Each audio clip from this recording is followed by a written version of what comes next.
In the ancient harbor of Alexandria, flames licked the night sky. Scrolls containing humanity's greatest discoveries turned to ash. In those burning halls, 1,000 years of progress vanished forever. The Library of Alexandria wasn't destroyed once. It died slowly, across centuries of neglect, war, and religious purges. Julius Caesar's fire in 48 BC was merely the first wound in a long, tragic decline. What exactly did humanity lose? Consider this: Aristarchus of Samos proved the Earth orbited the Sun 18 centuries before Copernicus. His complete proofs? Gone. Reduced to scattered references in surviving texts. Eratosthenes calculated Earth's circumference with stunning accuracy. He mapped the known world with unprecedented precision. His complete atlases, his geographic masterworks, all lost to time and fire. Hero of Alexandria built working steam engines 2,000 years ago. Automatic doors. Programmable machines. In the library's halls, the Industrial Revolution waited, centuries ahead of its time, before turning to dust. We know the names of thousands of lost works. Plays by Sophocles. Histories by Livy. Mathematical treatises by Archimedes. Names on a list, echoes of brilliance silenced forever. But what if they hadn't been? What if a single treaty, a different decision, a stroke of diplomatic fortune had saved humanity's greatest repository of knowledge? What if the Library of Alexandria had never burned? Our alternate timeline begins in 48 BC. Cleopatra, negotiating with Julius Caesar, makes an unusual demand: Rome must guarantee the library's eternal protection. Remarkably, Caesar agrees. A dedicated Roman legion takes permanent station in Alexandria. Their sole purpose: protecting the library and its scholars. Knowledge itself becomes a protected treasure of the Roman state. New laws transform the institution. Every foreign scholar visiting Alexandria must copy one text before departing. Every ship docking in the harbor surrenders its scrolls for duplication. The library becomes a machine for preserving knowledge. By 100 C, the original building can no longer contain its treasures. 2 more great halls rise beside it. Over 1 million scrolls now fill their shelves, the accumulated wisdom of every civilization Rome has touched. Persian astronomical tables sit beside Egyptian medical papyri. Indian mathematical concepts merge with Greek geometry. Chinese innovations in metallurgy arrive along the Silk Road. Alexandria becomes humanity's first true global brain. In our timeline, Hero's steam engine remained a curiosity, a temple novelty. But with his complete designs preserved, 2nd century Roman engineers see something their Greek predecessors missed: industrial potential. By 200 C, the first practical steam engines power Roman mines in Hispania. Pumping water from deep shafts, crushing ore, lifting heavy loads, tasks that once required thousands of slaves now need only iron and fire. Roman aqueducts, already engineering marvels, transform into something greater. Steam-powered pumps push water uphill, over mountains, into regions previously too arid for civilization. The empire's breadbasket expands dramatically. Steam-powered ships appear in Mediterranean waters by 220 C. No longer dependent on wind or oarsmen, Roman vessels cross the sea in days rather than weeks. Trade accelerates. Ideas travel faster than ever before. The preserved works of Archimedes and Euclid fuel a mathematical renaissance. Roman engineers, once practical builders, become theoretical innovators. They don't just copy Greek genius, they expand upon it. Factories appear on the outskirts of Rome by 250 C. The clang of machinery echoes where once only blacksmith hammers rang. The Industrial Revolution has begun, 16 centuries ahead of schedule. In our timeline, Galen's medical writings survived only in fragments, translated and retranslated until errors compounded. In this world, his complete works remain pristine, studied, and improved upon. Egyptian embalmers' knowledge of anatomy merges with Greek theory and Indian Ayurvedic practice. For the first time, physicians understand the body as an interconnected system. Medicine becomes science rather than superstition. But the library holds more than Greek texts. Egyptian papyri detail surgical techniques refined over 3,000 years. Indian scholars bring Ayurvedic knowledge of herbs and diagnostic methods. Persian physicians contribute observations about disease patterns in crowded cities. Synthesized together, these traditions reveal something revolutionary: illness follows predictable rules. It can be understood. Prevented. By the year 300, Alexandrian physicians have identified that invisible agents cause contagion. They don't call them germs yet, but they understand quarantine, sanitation, and the boiling of surgical tools. When plague ships arrive from the east, Rome is ready. Quarantine stations along every major port. Clean water systems powered by steam. The Antonine plague that devastated our timeline is contained within months. The empire's population doesn't crash. It grows. The economic devastation that weakened Rome's frontiers never happens. The legions remain strong, supplied by cities that never emptied. In our timeline, Rome fell to barbarians, economic collapse, and political fragmentation. But this Rome is different. It doesn't just survive. It transforms into something the ancient world never imagined. By the year 500, when our timeline enters the Dark Ages, this Rome operates steam railways. Iron tracks stretch from Londinium to Persepolis. A journey of months now takes weeks. Information travels even faster. Printing presses, derived from preserved Alexandrian designs, spread literacy beyond the aristocracy. For the first time, ordinary citizens read philosophy, science, and political theory. The telescope emerges not in 17th century Holland, but in 6th century Alexandria. Astronomers confirm what Aristarchus proposed centuries ago: Earth orbits the Sun. The universe expands beyond imagination. There is no Galileo facing Inquisition here. No Copernicus fearing execution.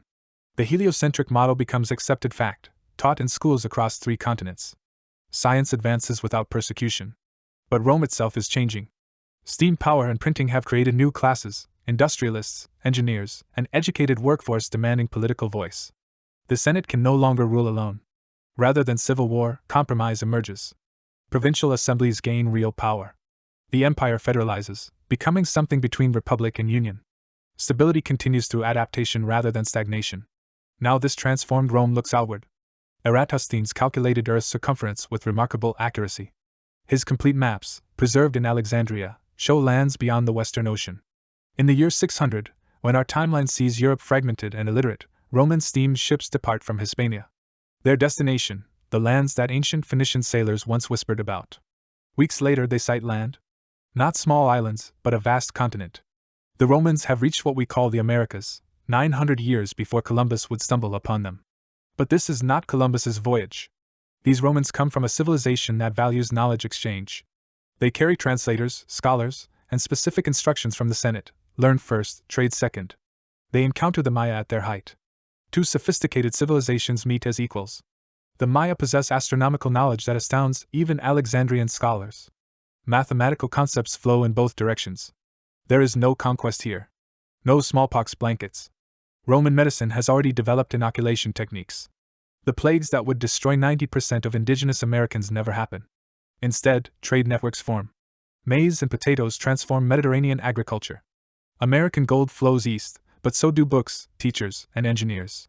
2 hemispheres develop together rather than one exploiting another. By 800 C, the world has changed beyond recognition. What we call the Enlightenment, the triumph of reason over superstition, arrives 9 centuries ahead of schedule. In marble academies from Londinium to Persepolis, scholars no longer excavate ancient wisdom, they build upon it. Aristotle's logic merges with Persian mathematics. Archimedes' principles drive new inventions daily. The Senate, reformed through centuries of philosophical debate, now answers to elected councils across the provinces. Power flows from the people upward, a concept born in Athens, perfected in Alexandria. Religious institutions adapt or fade. Temples become centers of charitable work rather than political power. Faith and reason coexist, either demanding the other's submission. Heresy trials never emerge. The scientific method, hypothesis, experiment, peer review, becomes sacred law. Every claim must survive scrutiny. Every discovery must be replicated. Truth is no longer decreed. It is demonstrated. And this rational world continues accelerating. The printing press arrives not in 1440 C, but in 750. Within decades, literacy becomes common. Ideas spread faster than emperors can suppress them. By 1200 C in this timeline, the world has transformed beyond recognition. Electricity, derived from preserved observations of static and magnetism, illuminates cities from Alexandria to the American provinces. The Antikythera mechanism, that mysterious clockwork computer, was never lost to shipwreck. Its principles, refined over generations, evolve into calculating engines, massive brass thinking machines that process information. Internal combustion follows steam. Petroleum, known to ancient Persians, finally finds its purpose. Horseless carriages crowd Roman roads that haven't needed repair. The same engineering, evolved over millennia. In 1350 C, while our timeline's Europe dies from plague, this alternate humanity looks upward. Telescopes have mapped the solar system. Mathematics has predicted orbital mechanics. The next frontier beckons. The first rockets launch in 1402 C. They're primitive, liquid fuel, minimal payload, but they work. Each test builds on Alexandrian physics. Each failure teaches. Each success reaches higher. In 1456 C, while our world fights the 100 Years' War over feudal succession, this alternate humanity debates lunar colonization. The moon, once a god, becomes a destination. By 1500 CE, the first humans walk on lunar soil. They plant no nation's flag, only a simple marker honoring Alexandria, the library that made this possible. Humanity has become interplanetary. Fast forward to 2024 in this alternate timeline. Mars has been colonized for 600 years. Its red deserts now hold cities with millions of inhabitants, a second cradle of civilization. Disease, that ancient enemy, has been conquered. Cancer, dementia, viral plagues, all solved through millennia of accumulated medical knowledge. Average lifespans exceed 150 years. Physicists test faster than light propulsion. The stars that once guided Alexandrian navigators now become reachable harbors. Humanity prepares to leave its solar system entirely. But pause. Is this utopia? 1,000 extra years of human advancement means 1,000 extra years of human nature, our capacity for destruction keeping pace with creation. Nuclear weapons arrive in 800 CE instead of 1945. Did this civilization survive their temptation? Early industrialization means early pollution. Did Earth's climate survive those extra centuries of exploitation? Knowledge alone doesn't guarantee wisdom. Technology without ethics creates new horrors. Perhaps this alternate humanity stands at the same precipice we do, advanced beyond measure, yet still capable of self-destruction. The Library of Alexandria's survival might have accelerated our journey. But the destination, survival or extinction, depends on choices no library can make for us. If this alternate history has made you think differently about our own timeline, consider subscribing and sharing this journey with others. Now, let's explore what Alexandria's loss truly teaches us today. The flames that consumed Alexandria didn't just destroy scrolls. They severed humanity from its own memory. Centuries of accumulated wisdom, observations, experiments, dreams, reduced to ash and scattered by Mediterranean winds. We know the names of works we'll never read.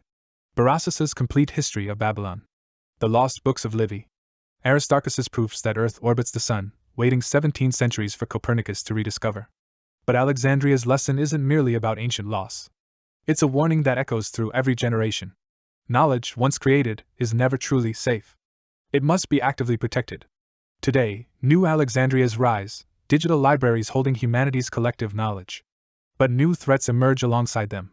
Server failures, cyber attacks, corporate bankruptcies that erase decades of archived information overnight. Digital decay may be our generation's slow-burning fire. Formats become obsolete. Links rot and die. The average web page survives just 100 days before vanishing into digital oblivion. And then there are the deliberate destructions. Books banned and burned. Research defunded. Scientists silenced. The mob that attacked Alexandria still marches, wearing different faces in different eras. Anti-intellectualism isn't ancient history. When expertise becomes suspicious, when education becomes elitist, when facts become opinions, we rebuild Alexandria's pyre with our own hands. Yet humanity possesses something the Ptolemaic scholars never had: global networks of redundancy. Knowledge backed up across continents. Open source archives accessible to billions. Distributed memory that no single fire can erase. The Internet Archive preserves over 40 million books and billions of web pages. Manuscript digitization projects race to photograph crumbling texts before they're lost forever. Modern Ptolemies guard modern Alexandrias. But technology alone cannot save us. The Library of Alexandria was the most sophisticated institution of its age, and it still fell. Preservation requires not just tools, but values. It requires believing that knowledge matters. That truth exists and can be pursued. That future generations deserve the inheritance of discovery. That curiosity is sacred. The alternate history we've explored isn't just fantasy. It's a calculation of cost, the price humanity paid for every burned library, every silenced scholar, every truth suppressed by power. 1,000 years of potential progress, gone. How many children died of diseases we could have cured? How many minds withered without education that could have existed? The numbers are incalculable. Yet mourning the past changes nothing. The only meaningful response is vigilance in the present. To become guardians ourselves. To fund libraries. To support research. To defend the freedom to know. Every classroom is a small Alexandria. Every laboratory. Every archive and museum and university. Every place where humans gather to learn and preserve and pass forward what they've discovered. The ancient librarians believed they were building something eternal. They were wrong about their building, but right about their mission. Knowledge can be eternal, if each generation chooses to protect it. So when you share information freely, you honor Alexandria. When you question censorship, you defend it. When you support education, you rebuild what was lost, one student, one discovery at a time. The Library of Alexandria burned. But its spirit, That magnificent belief that all human knowledge could be gathered and preserved, that flame has never fully died. It lives in every act of preservation, every shared discovery, every child taught to read. The library isn't gone, it simply waits to be rebuilt, again and again, by those who remember why it mattered. So remember Alexandria. Remember what was lost, and what can still be saved. For in the end, we are all librarians now. And the next chapter of human knowledge is ours to write.